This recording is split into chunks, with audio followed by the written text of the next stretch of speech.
পা জড়া ধরে, স্বামীর পা ধরে কান্না করে বলে, স্বামী আমার, কতদিন তোমার সাথে ঘর সংসার করলাম, তোমার কোনো খেদমত করতে আমি পারি নাই, সন্তান জন্ম দিতে আমি বাড়িতে যাব, জানি না কত বোন কত মা সন্তান জন্ম দিতে গিয়ে মারা যায়, আমি মনে হয় আর বাঁচবো না, দয়া করে তুমি আমারে মাফ করে দিও। এলে নবীর উম্মতের দল, সবার কাছে বিদায় আদায় নাই কেন রে বাবা? আমার মা ধরেই না সন্তান জন্ম দিতে গিয়ে মনে হয় আর বাঁচবো না, এটা মনে করে বিদায় না।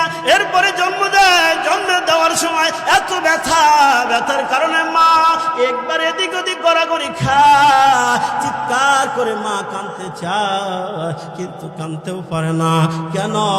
জোরে আওয়াজ দিয়ে কান্না করলে মানুষে শুনবে, লজ্জা পাবে, জিহ্বাটা কামড় দিয়ে মা গড়াগড়ি খায় রে বাবা। এত কষ্ট করে তোমাকে আমাকে জন্ম দেয়, জন্ম দেওয়ার সময় কত রক্ত ফেলে জমিনটা লালে লাল বানায়, জন্ম দেওয়ার পর ওই ছোট্ট মাসুম বাচ্চা যখন ওয়া বলে কান্না করে, কান্নার আওয়াজ যখন মার কানে যায়, মা আওয়াজ শোনা মাত্র তার যেন হুশ আসছে, শক্তি দেহের ভিতরে ফেরত আসছে। মা বলে, তোরা কারা রে? সন্তানটা আমার কোলে দে। ওই রক্ত মাখা সন্তান কোলে নিয়ে মা কপালে চুমু দেয়। শুধু তাই না, এরপরে মা আমি আপনি হওয়ার পর মুখের দুধ খাওয়াইছে কমপক্ষে 2 বছর। এই বাবাজিরা আমার, এই 2 বছরের ভিতরে মা পেট ভরে কখনো আরাম মতে খাইতে পারে না। মা আমাকে আপনাকে কোলে নিয়ে খাইতে বসছে, কেবল 2 লোকমা মুখে দিছে, অমনে আমি আপনি প্রস্রাব করে দিছি, অমনে আমি আপনি টয়লেট করে দিছি। মা হাতের ভাত ঝাড়া দিয়া রাইখা আবার আমাকে আপনাকে পরিষ্কার করে দিত। একবারও মা রাগ হয় নাই, একবারও মা তোমাকে আমাকে নিক্ষেপ করে নাই, ফেলে দেয় নাই, যে তোর কারণে ভাত খেতে পারি না, ভাত খাইতে বসছি তুই টয়লেট করে দিছ, পায়খানা করে দিছ। একবারও মা রাগ দেখায় না, ভাত হাতের ভাত রাইখা হাতটা ধুয়ে তোমাকে আমাকে পরিষ্কার করে দিত। এর নবীর উম্মতের দল, এরপরে দুধ খাওয়াইয়া লালন পালন করেছে। কেমন দুধ! মার গর্ভের, মার স্তনের ভিতরে তোমার আমার জন্য এত সুন্দরভাবে আল্লাহ দুধ বয়েল করে রাখছে। বেশি না, বেশি গরমও না, বেশি ঠান্ডাও না। বেশি গরম হলে জিহ্বা পড়ে যাবে, বেশি ঠান্ডা হলে তোমার আমার ঠান্ডা লাগবে। এজন্য আমার আপনার মার স্তনের ভিতরে এত সুন্দর করে বয়েল করে দুধ আমার আপনার জন্য রিজার্ভ রাখছে, যেটা খাইলে স্বাস্থ্যের জন্য উপকার, ক্ষতি হয় না। সেই মার দুধ খেয়ে যখন বড় হইলাম, এজন্য আল্লাহ পাক বলেন, ওয়াহানান আলা ওয়াহানিউ ওয়া ফিসালুহু ফি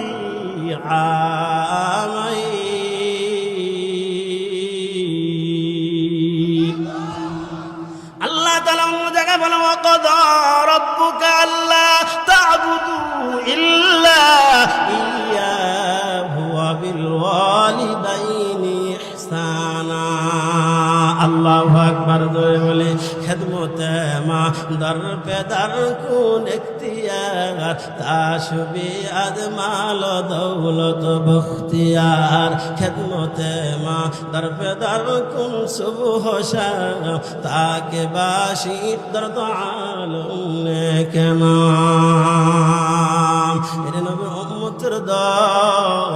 তাহলে ওই মা আর বাবা যখন বৃদ্ধ হয়ে যায় রে বাবা, ওই মা বাবার সাথে এমন আচরণ করা লাগবে যাতে মা বাবা খুশি থাকে, তো আল্লাহ খুশি থাকবে। মা বাবার সাথে এমন আচরণ করা যাবে না, এমন ভাবে কথা বলা যাবে না যেই কথা শুনলে মার দিলে কষ্ট হয়, বাবার দিলে কষ্ট হয়। মার বাবার দিলে যদি কষ্ট হয়, রিদার রব্বি ফি রিদাল ওয়ালিদাইন ওয়া সাখতুর রব্বি ফি সাখতিল ওয়ালিদাইন। মা বাবার কষ্ট হলে আমার আল্লাহ কষ্ট পায়, তোমার জন্য জাহান্নামের দরজা খোলা হয়। খানায় কাবা যদি হজে যাও, টাকা যদি হালাল না হয় হজ কবুল হবে না, নিয়ত যদি ভালো না হয় হজ কবুল হবে না। কিন্তু তোমার আমার মা আমার আপনার জন্য আল্লাহ বানায় দিয়েছেন মক্কা আর মদিনা। মা বাবার চেহারার দিকে নেক দৃষ্টিতে তাকাইবা। রাসূল বলে, প্রত্যেক তাকানের বিনিময় কবুলাত হজের নেকি পাওয়া যাইবা। عن ابن عباس رضي الله تعالى عنه عن النبي صلى الله عليه وسلم قال ما من ولد بر ينظر إلى والديه نظر رحمة إلا كتب الله له لكل نظرة حجة مبرورة قالوا وإن نظر كل يوم 100 مرة قال نعم الله أكبر وأطيب إن نبي উম্মতের দল নবীজির চাচা হযরত আব্বাস রাদিয়াল্লাহু তাআলা আনহু বলেন, কোন এক সন্তান যখন মা আর বাবার চেহারার দিকে মায়া দিয়া তাকায়, রাসূল বলেছেন প্রত্যেক তাকানের বিনিময়ে একটা করে কবুলাত হজের নেকি দেওয়া হয়। সাহাবায়ে কেরাম জিজ্ঞাসা করেন, পয়গম্বর, কোন সন্তান যদি মা বাবার চেহারার দিকে দৈনিক 100 বার করে তাকায় তাহলে কি হবে? রাসূল বলে 100 বার কেন, 1000 বার তাকাইলেও 1000টা কবুলাত হজের নেকি পাওয়া যায়। এর নবীর উম্মতের দল, আমার বাবাজিরা, ওই মা আর বাবা যার চেহারা দেখলে কবুলাত হজের নেকি হয় তার সাথে কখনোই কর্কশ ভাষা কথা বলবে না। আল্লাহ বলেছে ওয়াকুল্লাহুমা কাউলান কারীমা।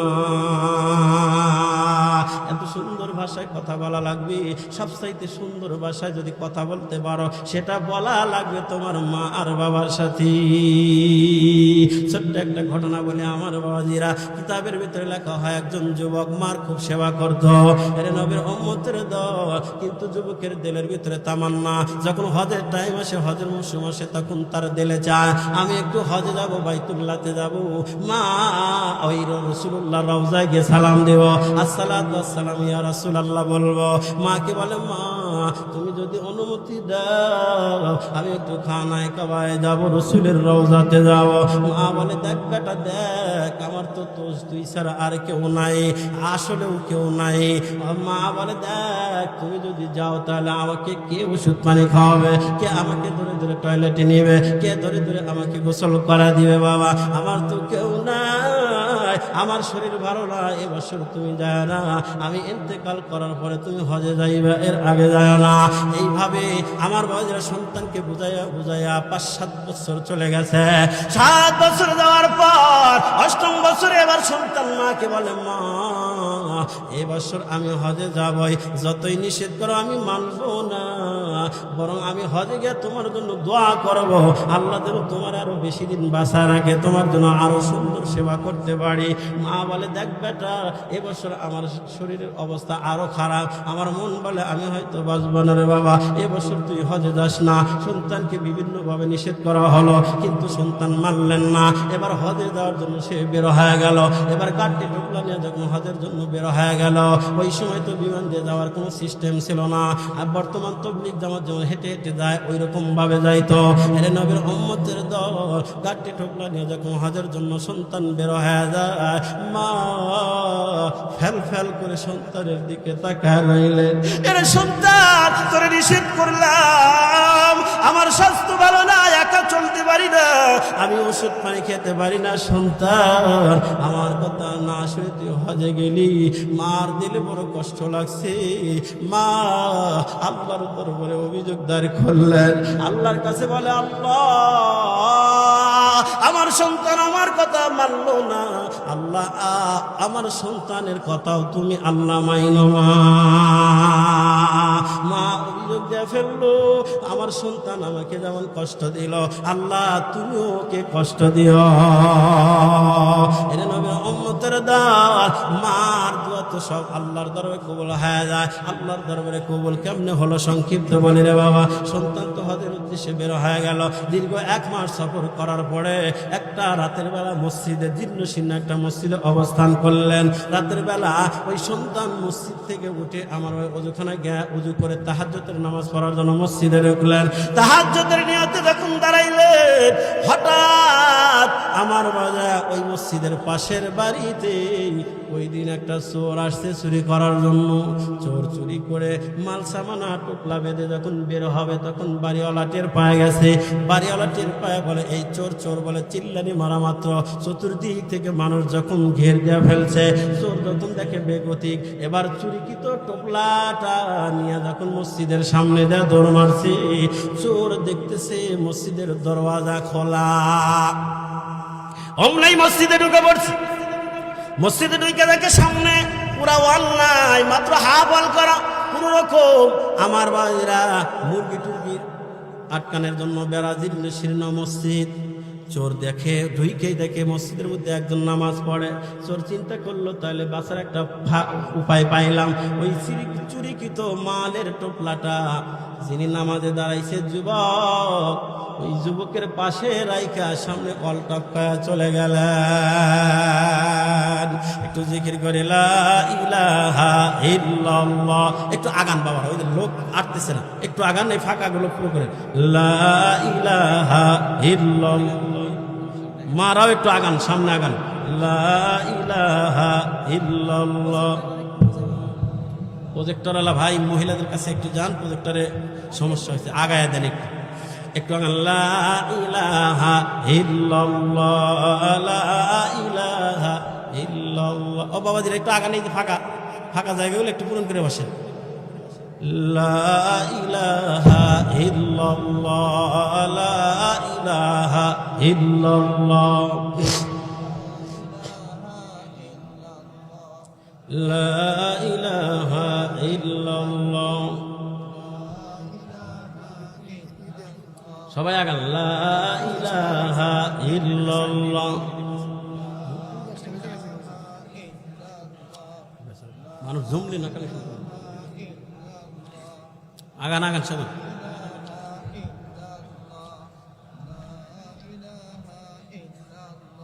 লা ইলাহা ইল্লাল্লাহু মুহাম্মাদুর রাসূলুল্লাহ সাল্লাল্লাহু আলাইহি ওয়াসাল্লাম। বাবাজিরা আমার খেয়াল করেন, চোর যখন ওয়াল টপকায় চলে গেল, চতুর্দিক থেকে মানুষজন ঘিরে ধরছে। এবার তাকে দেখে মসজিদে নামাজে দাঁড়াইছে চুরিকৃত মালের টোপলাটা তার পাশেই। গ্রামের মানুষজন মসজিদে ঢুইকে এবার তারে ধইরা ফেলছে। আরে ধরছে আসল চোর নাকি হজে গেছে ওই যুবক? কথা বুঝতেছেন তো? হজে এই যুবক তাহাজ্জুদে দাঁড়াইছে, তাকে ধরে ফেলছে। চোর বলে ধরেই তো উত্তম মাধ্যম শুরু হয়ে গেছে। বাজারে দেখবেন হাটে যদি পকেট মারি কয়া কেউ কাউরে ধইরা ফেলায়, আসলে পকেট মারি না, কিন্তু কয়া যদি ধরে মায়ের অভাব নাই। আমার বাবাজিরা ধরছে, উত্তম মাধ্যমে এমন মারা মারতেছে, গ্রামের যুবকরা বলে আর মারিস না, মরে যাবে, মরলে তো কেস হবে আমাদের নামে, খবরদার আর মারা যাবে না, কালকে আগামীকালকে বাদশার কাছে নিয়ে বিচার করব, আর মারিস না। মারতে দিলেন না। সকালবেলা বাদশার কাছে নিয়ে গেলেন। সংক্ষিপ্ত মূল কথাটা বোঝাই, বাদশার কাছে নেওয়ার পর এরা সবাই মিলে অভিযোগ করলো এই লোকটা মসজিদের পাশের বাড়ি চুরি করে, চুরিকৃত মালের টোপলাটা মসজিদে রাইখা তাহাজ্জুদে নামাজে দাঁড়ায়া আমাদেরকে ফাঁকি দেওয়ার জন্য মসজিদে দাঁড়াইছে নামাজে। এর কঠিন বিচার হওয়া দরকার। শোনার পর বাদশাহ বিচারের ফয়সালা দিলেন, মৌলবীর ব্যাজ ধরে চুরি করার কারণে তার একটা হাত কেটে দেওয়া হোক, আর জুব্বা পরে চুরি করে মসজিদে ঢোকার কারণে একটা চোখ উঠে দেওয়া হোক, আর মসজিদে ঢুইকা নামাজে দাঁড়ায়া গ্রামের মানুষকে ফাঁকি দেওয়ার সিস্টেমে দাঁড়ানোর কারণে তার একটা পায়ের আঙ্গুল কেটে দেওয়া হোক। ফয়সালা হলো, বিচার হলো। আর বাদশা বলে দিলে এই বেচারাকে রিকশায় করে তামাম শহরের অলিগলি ঘুরবা, আর মাইকিং করে জানায় দিবা মৌলবীর ব্যাস ধরে চুরি করে মসজিদে চুরিকৃত মাল নামাজে দাঁড়াইলে তার এই শাস্তি হয়। তাই করা হলো।